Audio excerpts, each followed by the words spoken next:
사도행전 11장 19절부터 30절에는 초대교회 이제 두 번째 교회라고 할 수 있는 안디옥 교회가 나옵니다.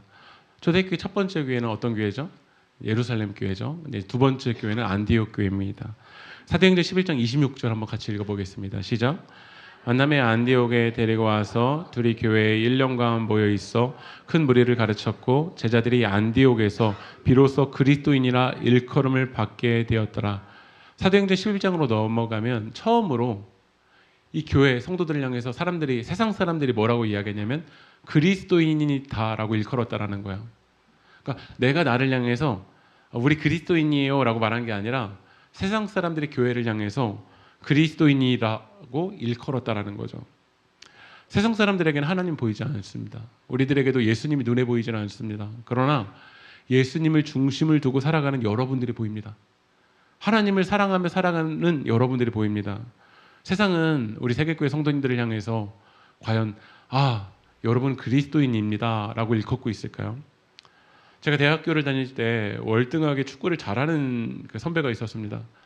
그 월등하게 축구를 잘하는 선배를 향해서 사람들이 그 선배를 보면서 선출 아닙니까? 선출 아닙니까? 라는 이야기를 하더라고요.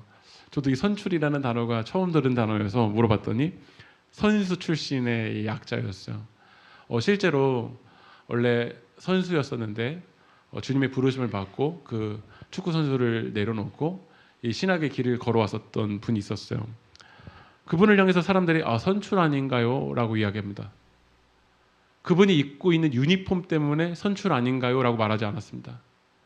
그분이 신고 있는 축구화 브랜드 때문에 선출 아닌가요? 라고 말하지 않았습니다. 경기장에서 뛰고 있는 그 선수의 축구 실력을 보고 선출 아닌가요? 라고 이야기했습니다.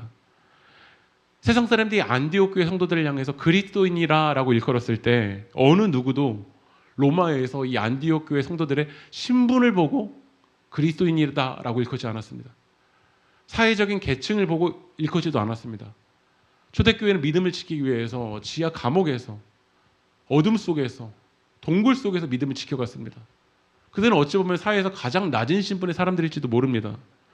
세상 사람들이 그들의 신분을 보고 사회적인 위치를 보고 사회적인 성공을 보고 너희들은 그리스도인이다 라고 일컫지 않았습니다. 하나님을 중심을 두고 살아가는 그들의 삶을 보고 하나님을 사랑하는 그 예배하는 모습을 보고 이웃을 사랑하는 그 모습을 보고 뭐라고 이야기했냐면 그리스도인이라고 일컬었습니다. 제가 집에 갔는데 저희 딸이 한 프로그램을 보고 있는데 너무나도 재미있게 보고 있어서 저희 딸이랑 그 옆에서 제가 같이 프로그램을 봤는데요. 그 프로그램이 이제 아이랜드 2라는 프로그램이었습니다. 그 아이돌을 만드는 프로그램이었는데 중간에 이제 중간 테스트를 하고 몇몇의 이제 그 선생님들이 이제 그 검사를 해주는 거예요. 근데 그 중에 선생님 중에 한 분이 누가 있었냐면 리정이라는 댄서가 있었습니다. 여러분 아시나요? 네, 거의 다 우리 성도님들은 말씀 보고 기도하느라 리정이라는 댄서 모르실 수도 있겠지만 그런 댄서가 있더라고요. 근데 그 댄서가 아이돌을 준비하는 그 그룹이 춤추고 본 모습을 보면서 이렇게 평가했습니다. 뭐라고 이야기했는지 제가 읽어드릴게요. 그냥 별로예요. 그냥 댄스 동아리 같아요. 무슨 춤을 추겠다는 건지 노래에 대한 이해도 안 되어 있고 그런 수준은 동아리 수준 아니에요. 내가 예뻐야 한다는 것을 내려놓았으면 좋겠어요. 이 노래에 대한 장르나 여러 가지를 더 연구할 필요가 있을 것 같은데 이 정도로는 어느 누구도 춤으로 설득할 수 없어요 라는 이야기를 했어요. 저는 그 이야기를 듣는데 교회가 동아리가 아닌데 교회는 생명 공동체이지 않습니까? 여러분 신앙생활이 취미생활입니까? 동아리 생활 아니지 않습니까? 그렇다면 리정이라는 댄서가 이야기한 것처럼 우리는 정말 하나님 나라가 무엇인지 그것에 대해서 정확하게 이야기하고 복음에 대해서 정확하게 이해하고 그 복음이 가리키는 방향을 향해서 하나님이 가리키는 방향을 향해서 나아가는 것이 우리들의 모습이어야지 않을까요? 요즘 세상의 동아리도 정확한 목적을 갖고 있고요. 그 동아리의 목적대로 움직이는데 헌신을 하지 않는다. 그런 페널티를 주고 몇 번의 페널티를 받았는데도 행동하지 않는다. 그러면 그 동아리에서 나가야 됩니다. 그러나 때로는 이 교회의 모습이 우리 신앙생활의 모습이 동아리 같지도 않아 보일 때도 있는 것처럼 느껴집니다. 취미 생활을 하는 사람들의 태도와 자세만큼도 우리가 과연 교회로서 살아가고 있는가를 되돌아보게 됩니다. 화면을 넘겨주시면요. 안디옥은 여러분 이 지도를 보시면 예루살렘에서 쭉 위로 올라가시면 그 위에가 안디옥이고요. 그 위로 조금 넘어가면 이따 다소인데 이따가 또 한번 지도를 보여드릴게요. 안디옥은 현재 티르키의 이제 남부에 있는 도시입니다. BC 300년에 셀레우코스가 건설했던 도시였어요. 그 당시 이제 로마가 이제 지배하고 있었던 상황이지 않습니까? 그러니까 로마에서 이 안디옥이라는 도시는 3대 도시 중에 하나였어요. 그러니까 여러분 로마랑 그다음에 알렉산드리아, 그다음에 안디옥이라는 도시가 로마에서 세 번째로 큰 도시였습니다. 이 도시 안에는 수많은 사람들이 있었고 이 도시 안에는 헬라 문화가 지배적인 그 곳 안에 무엇이 세워진 거냐면 교회가 세워진 것입니다. 한번 화면도 넘겨주실까요? 현재 안디옥의 모습이에요. 여러분 화려한 도시일수록 수많은 사람들이 세상의 욕망을 향해서 빠르게 분주하게 비교하며 나아가잖아요. 너무나도 빠르게 나아가잖아요. 그런데 이 안디옥 교회에 있는 성도들은 세상의 분주한 욕망과 욕심을 위해서 달려가지 않고 하나님 나라와 중심을 향해서 하나님 나라를 향해서 하나님을 사랑하며 이웃을 사랑하는 이 세상의 세계관이 아닌 하나님 나라의 세계관으로 살아가고 있었던 거예요. 그들을 향해서 세상 사람들이 뭐라고 이야기했냐면 그리스도인이다 라고 일컬었어요. 말씀 한번 읽어볼까요? 사도행전 11장 19절 한번 읽어보겠습니다. 시작. 흩어진 자들이 베니게와 구브로와 안디옥까지 이르러 유대인에게만 말씀을 전하는데 왜 세상 사람들이 교회를 향해서 그리스도인이라고 일컬었을까요? 나 그리스도인이야 라고 말하지도 않았는데 왜 세상 사람들이 그리스도인이라고 일컬었을까요? 반대로 우리는 이 믿음의 생활을 하고 있는다고 생각하는데 왜 세상 사람들이 나를 향해서 그리스도인이라고 일컫지 않을까요? 저는 오늘 말씀을 통해서 우리가 그리스도인이라고 이야기하지 않아도 우리 그리스도 중심되는 그 삶을 살아가면 그 향기는 내가 내지 않아도 의도하지 않아도 자연스럽게 그 향기가 나타날 겁니다. 믿으십니까? 세상 사람들이 왜 그리스도인이라고 일컬었냐면 오늘 19절 말씀 보면 스데반의 일, 이 스데반의 일은 사도행전 7장에서 유대인들이 스데반 집사님을 어떻게 했죠? 복음을 전하는 스데반 집사님을 돌로 쳐서 죽였습니다. 그 핍박으로 인해서 흩어졌어요. 교회는 흩어졌어요. 보통 세상 사람들은 핍박이 오고 고난이 오면 포기합니다. 좌절합니다. 그러나 성도들을 보는데 분명히 흩어진 일이 있는데도 말씀을 전하고 있다는 거예요. 그들의 목적은 눈에 보여지는 도성을 쌓는 게 목적이 아니었어요. 땅끝까지 성령의 능력에 이끌려서 복음을 전하는 것이 그들의 사명이었어요.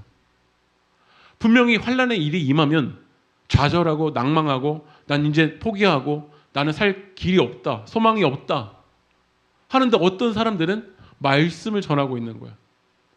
저들은 무슨 공동체길래 스데반 일이 경험했는데 그 고난을 경험했는데 포기하지 않고 오히려 안디옥까지 나가서 이 교회를 세우고 이 안디옥 교회는 이방 선교의 전초 기지가 되는 그 역할을 하는 교회를 세웠다라는 거예요.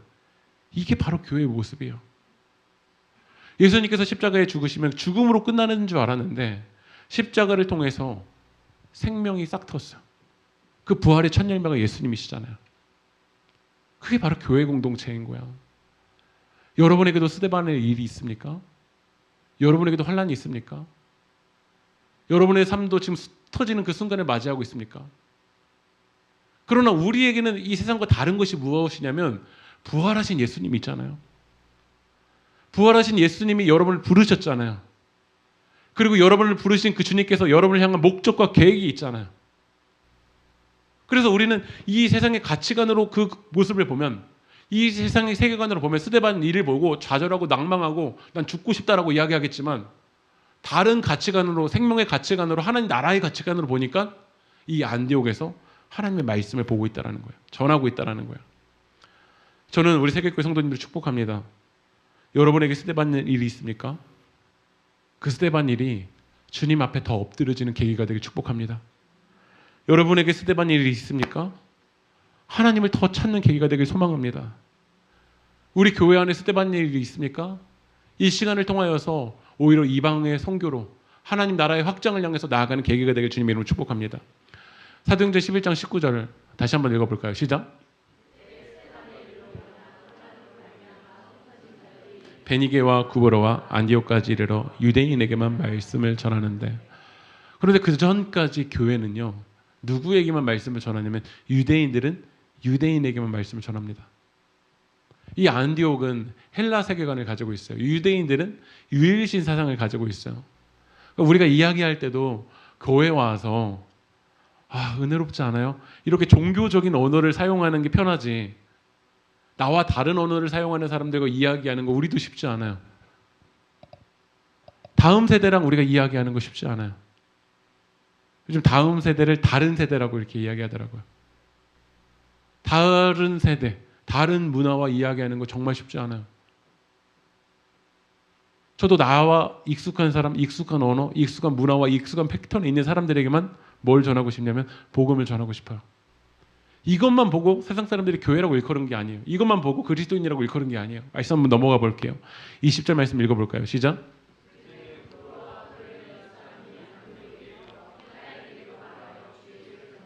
헬라인에게도 그리스도를 전파했다는 거예요. 헬라인은 그리스 철학을 영향을 받아서 다신교 사상을 가지고 있어요.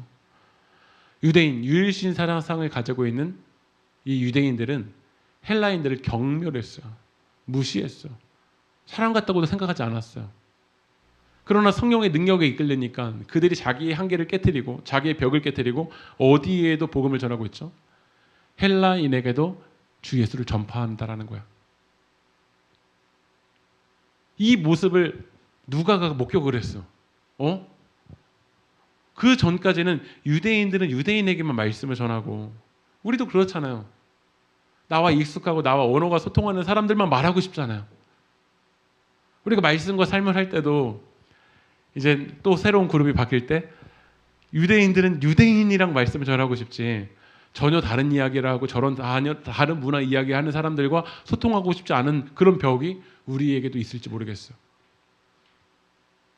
그러나 성령님이 그것을 깨트리시니까요, 안디옥 교회 성도들이 헬라인에게도 예수를 전파했어요. 그 모습을 누가가 목격했는데 뭐라고 표현하는지 한번 읽어볼까요? 21절 읽어볼까요? 시작.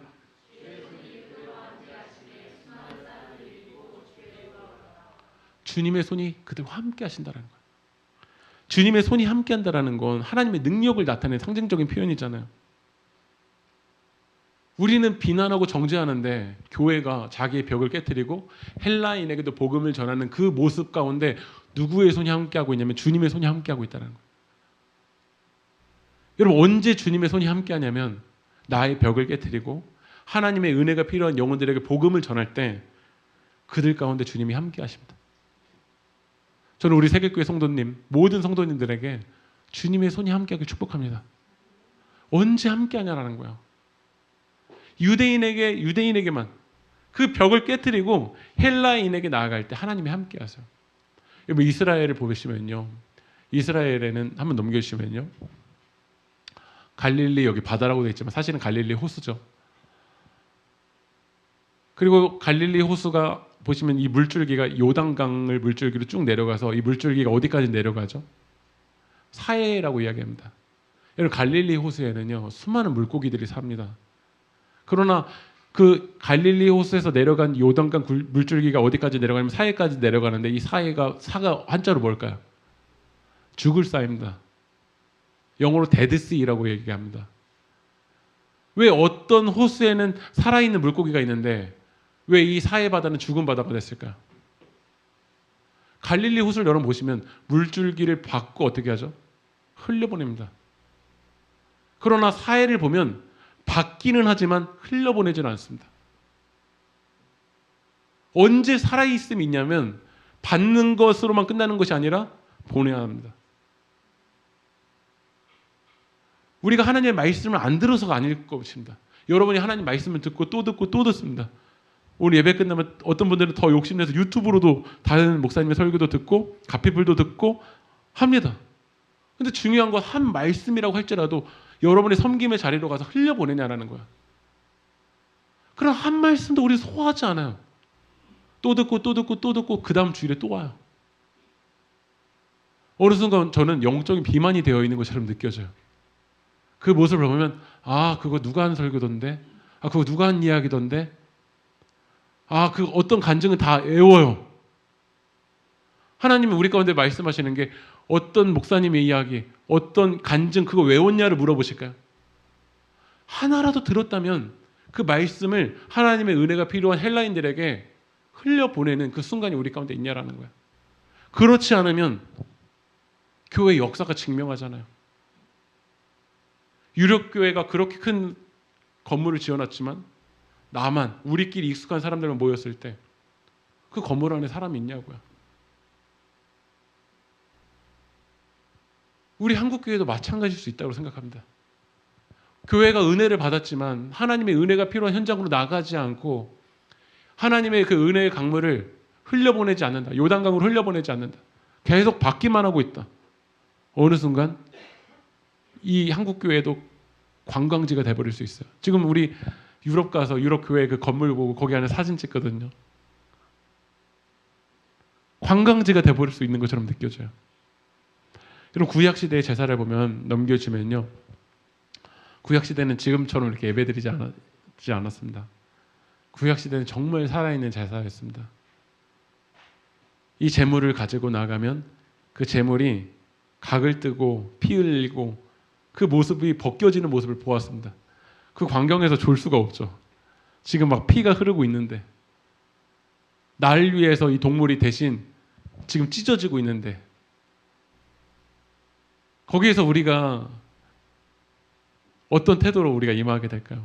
근데 구약시대 제사는 세 가지가 필요했어요. 하나는 제단이 필요했고 하나는 제사장이 필요했고 또한 이 예배의 핵심적인 것 중에 하나가 제물이 필요했습니다. 예배의 1차적인 목적은 우리가 하나님께 드리는 겁니다. 한번 고백해 볼까요? 예배는 하나님께 드리는 것입니다. 예배의 1차적인 목적은 하나님께 드리는 겁니다. 그러니까 여러분 주님 앞에 나오시면서 하나님께 드려야 된다는 태도 와야지 오늘 내가 하나님이 뭐라고 말하지나 나 보러 간다. 이거 잘못된 표현입니다. 보러 가는 게 아니라 예배는 드리러 가는 것입니다. 하나님께 내 삶을 드리는 겁니다. 그러면 하나님이 어떤 제물을 기뻐 받으실까요? 아벨의 제사는 받으시고 가인의 제사는 받지 않으셨는데 하나님도 양고기를 그렇게 좋아하시는 분이실까요? 하나님도 채식은 나 채식 싫다 라고 말씀하시는 분이실까요? 지금은 자본주의 시대니까 하나님께 100만 원 11조 하면 하나님 기뻐 받으시고 하나님께 드릴 것이 없어서 10,000원밖에 드리지 못하면 하나님이 기뻐 받지 않으실까요? 성경에서 하나님이 기뻐 받으시는 제물이 나옵니다. 말씀 읽어볼까요? 로마서 15장 16절 읽어보겠습니다. 시작. 거룩하게 되어 받으실 만하게 하려 하심이라. 하나님이 가장 기뻐하시는 제물은 하나님의 은혜가 필요한 영혼들을 하나님께 드리는 겁니다. 믿으십니까? 하나님의 은혜가 필요한 영혼들의 복음을 전하는 거야. 그들도 하나님의 자녀가 되는 거 하나님 가장 기뻐한다는 거야. 잃어버린 탕자가 아버지께 돌아올 때 아버지가 너무 기뻐하셨어요. 그러나 형은 분노했어요. 오늘 우리가 드려지는 예배가 하나님이 기뻐 받으시는 예배가 되기 위해선 내가 지금 무엇을 하나님께 드리는지 점검해 보았으면 좋겠어요. 그러나 우리가 예배 가운데 형들처럼 분노가 있다면 유대인의 틀을 가지고 저 사람이 선을 넘었나 안 넘어갔나 그것만 보고 있을 거예요. 그러니까 예배 시간에 여러분 딴 분 보지 마세요. 딴 사람 보면 계속 시험 될 일 계속 생각이 듭니다. 저 사람 왜 계속 핸드폰을 딴 거 들어가고 있지? 뭐 보는 거지? 그거 계속해서 집착하는 순간 예배가 몰입이 안 될 거예요.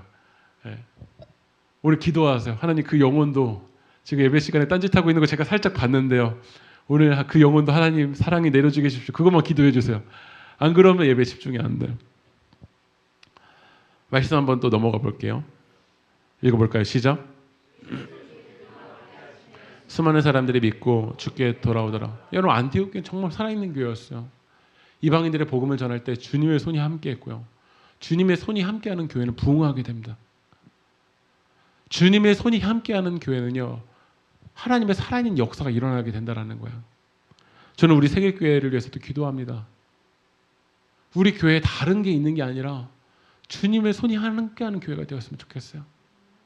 주님의 손이 함께할 때 하나님이 필요한 영혼들을 보내주실 거예요. 그 소식을 수많은 사람들이 믿고 주님께 돌아온다는 소식이 이게 어디까지 전해졌냐면요. 이 안디옥 교회는 두 번째 교회잖아요. 첫 번째 교회가 어디라고 얘기하겠죠? 예루살렘 교회. 예루살렘 교회 그 소식이 전해진 거예요. 한 말씀 읽어볼게요. 사도행전 11장 22절 읽어보겠습니다. 시작.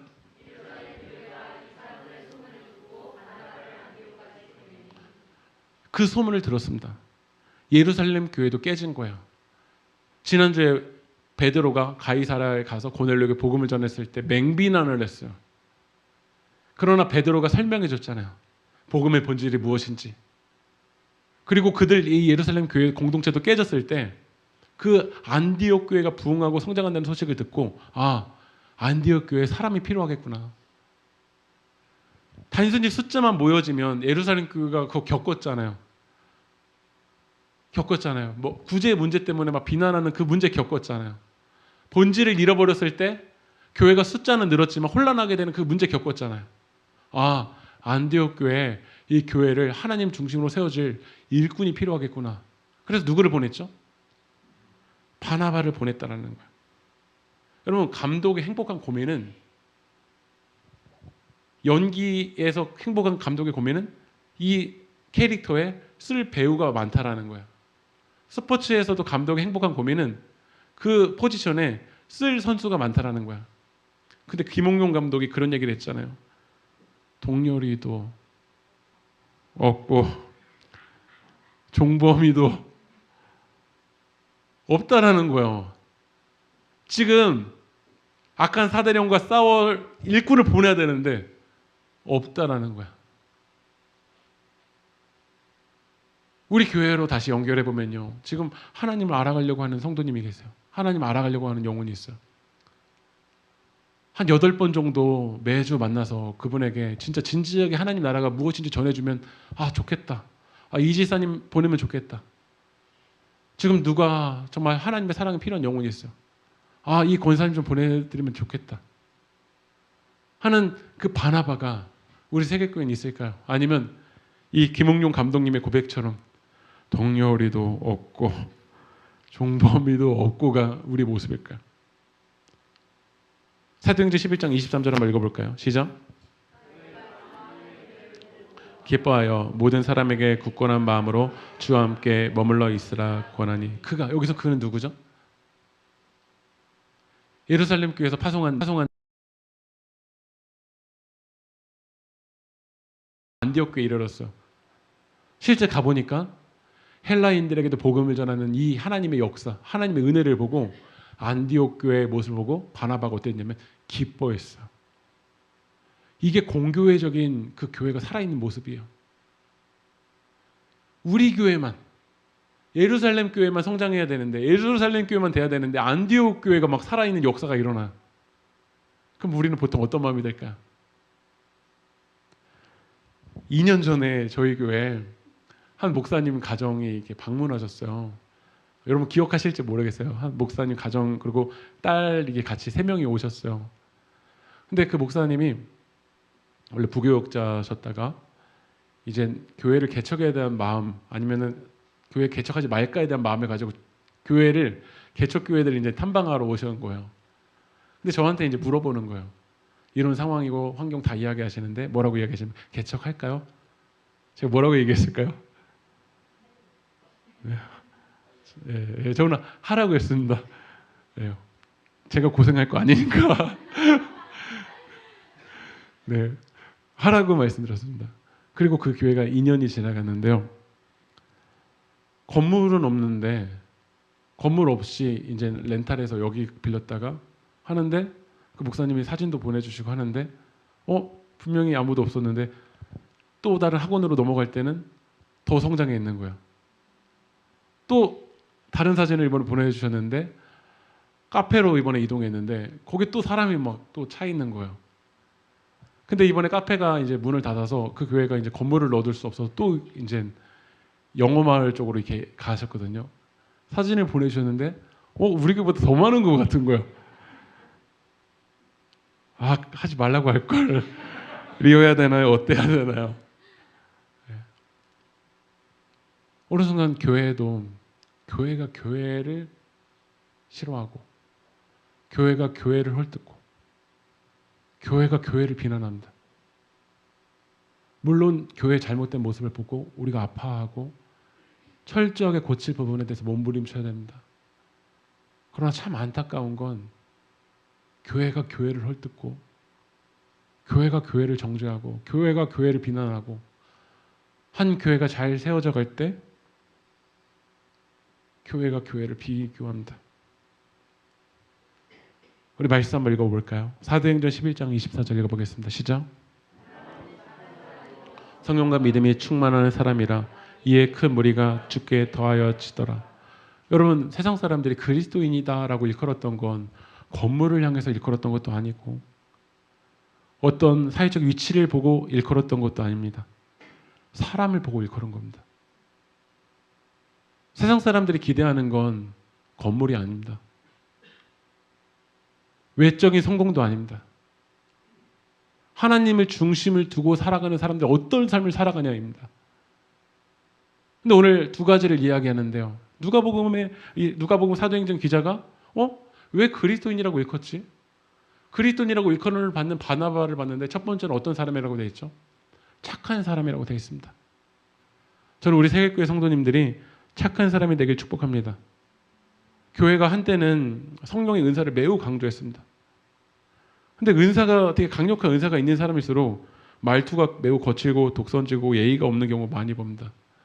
제가 지난번에도 말씀드렸지만 무당이 존댓말 하시는 거 보신 적 있나요? 무당은 항상 반말합니다. 제가 예전에 부사역자로 있을 때 성령 집회 때 그 은사사역자를 교회에서 모셨습니다. 그리고 그분을 제가 이끌고 강사 대접을 하러 갔는데 제가 그날 받았던 은혜를 다 까먹었습니다. 왜 까먹었냐면 그분이 종업원들에게 이리 와 종부리듯이 하는 그 이야기의 모습을 보면서 저는 그날 받은 은혜를 다 까먹었습니다. 교회는 그래서는 안 됩니다. 약한 자를 무시하고 나보다 어리다고 무시하고 나보다 못 배웠다고 무시하고 나보다 없다고 무시하는 그 모습은 세상 사람들에게 오히려 더 큰 실망감을 줍니다. 하나님을 믿는 우리는 인격적으로 먼저 사람이 되어야 됩니다. 먼저 사람이 되어야 됩니다. 화려한 은사보다도 먼저 사람이 되어야 됩니다. 그리고 바나바는 어떤 사람이었냐면 성령과 믿음이 충만한 사람이었습니다. 여러분, 안디옥은 로마의 3대 도시 중에 하나입니다. 세상은 만만하지 않습니다. 이 수많은 비교하고 이 빠른 도시 안에 살아간다는 거 정말 만만하지 않습니다. 그 도시의 세계관이 흔들리지 않으려면 성령과 믿음이 충만하지 아니하곤 우리의 힘으로 못 버팁니다. 어느 순간 우리의 그 템포에 흔들립니다. 세상의 평가에 우리도 휩싸입니다. 그 템포에 휩싸이지 않기 위해선 우리가 늘 성령과 믿음으로 하나님과 교제하지 않으면 우리도 이 안디옥이라는 도시에 휩싸여버리게 됩니다. 돈이 우리를 삼켜버립니다. 돈은 도구인데 그 돈이 우리를 삼켜버립니다. 그러지 않으려면 늘 우리는 성령과 교제하고 주님이 나를 위해서 하신 그 일을 믿으며 나아가야 될 줄 믿습니다.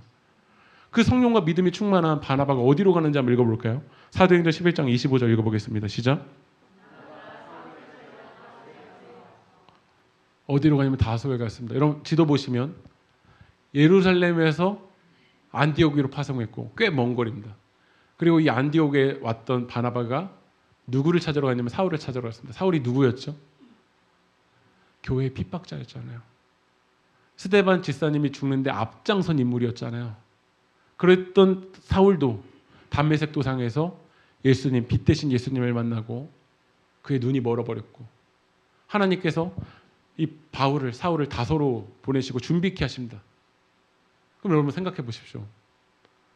이 사역을 나만 쓰임받아야 된다. 나만 성공해야 된다. 나만 통로가 되어야 된다라고 생각했다면 바나바는 어디로 안 갔을까요? 다소로 안 갔겠죠. 그러나 왜 세상 사람들이 이 바나바를 보면서 그리스도인이라고 일컬었냐면 공동체 의식이었어요. 나만 구원받고 끝나는 게 아니라 하나님의 은혜가 필요한 영혼들을 위해서 바나바는 사울을 세웠어요. 저는 우리 세계교회 성도님들이 바나바 같은 성도가 되었으면 좋겠어요. 나를 통해서 한 영혼이 세워지기 축복합니다. 사울은 핍박자였고 박해자였습니다. 그랬던 사울도 품을 수 있는 바나바 같은 사람들이 있었다는 거예요. 사도행전 11장 26절 읽어볼까요? 시작.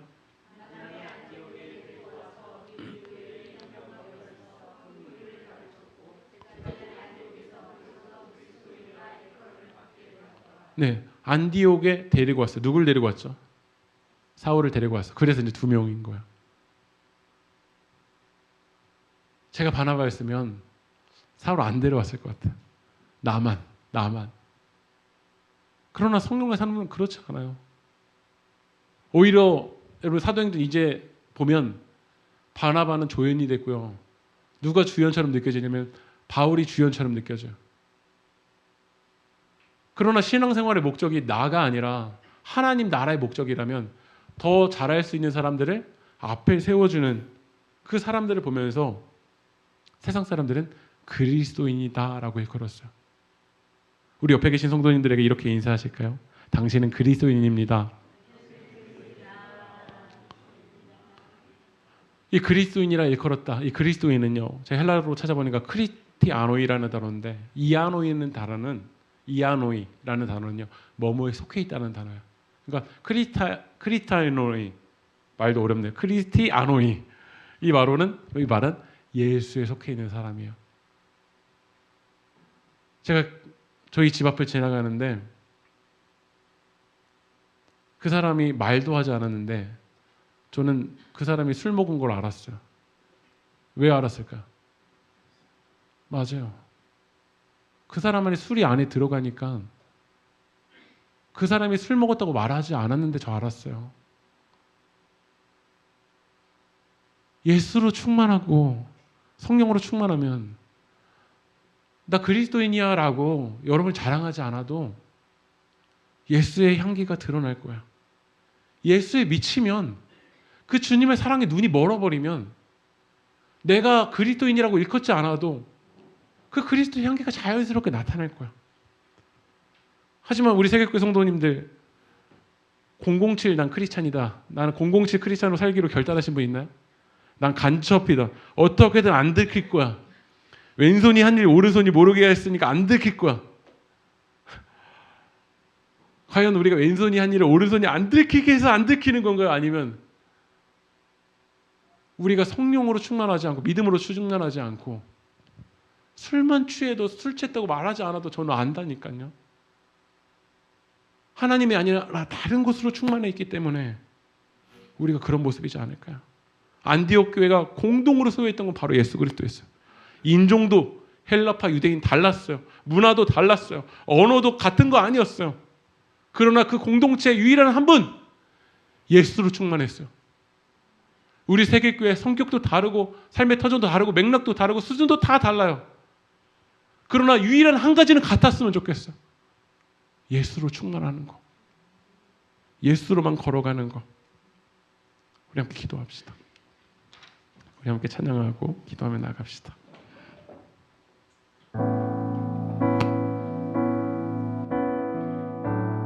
민족의 가슴마다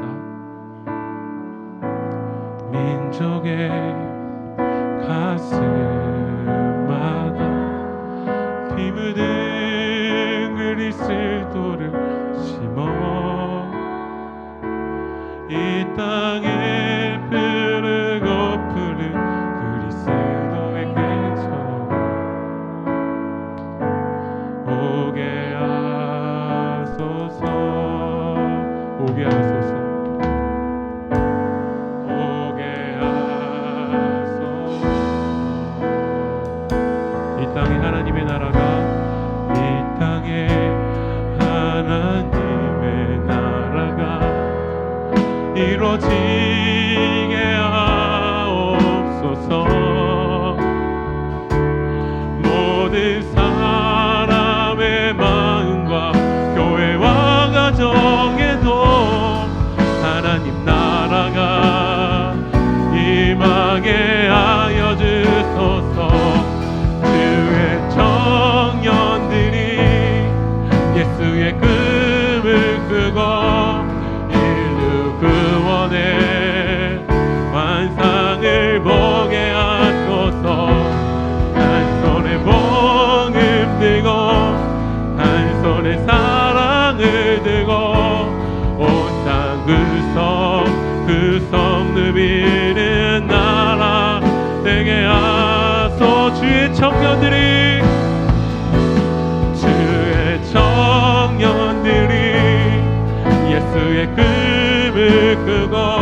주의 청년들이 예수의 금을 끄고 인류 구원의 환상을 보게 하소서.